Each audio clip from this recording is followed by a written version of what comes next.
F'Qorti Amerikana Niġerjan ammetta l-akkużi ta' serq u ħasil ta' flus, fosthom li seraq kważi $15 miljun mill-Bank of Valletta f'attakk virtwali fi frar ta' sentejn ilu.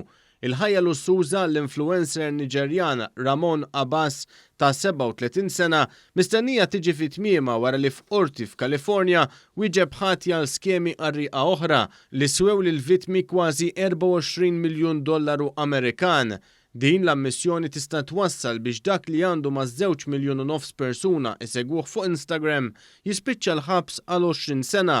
Ħax Papi kif kien magħruf fuq il-midja soċjali mistenni wkoll jiġi ordnat jirritorna l-flus li seraq.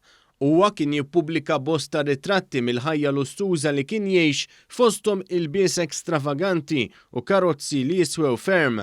F'istqarrija l-assistent direttur tal-uffiċċju tal-FBI f'Los Angeles, Christy Johnson, iddeskriva lil Abbas bħala wieħed mill-iżjed persuni fid-dinja li għandu profil għoli fejn jidħol il-ħasil ta' flus.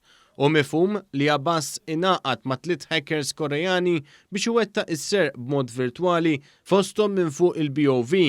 Abbas kien ġie arrestat fl-Emirati Arab Magħquda.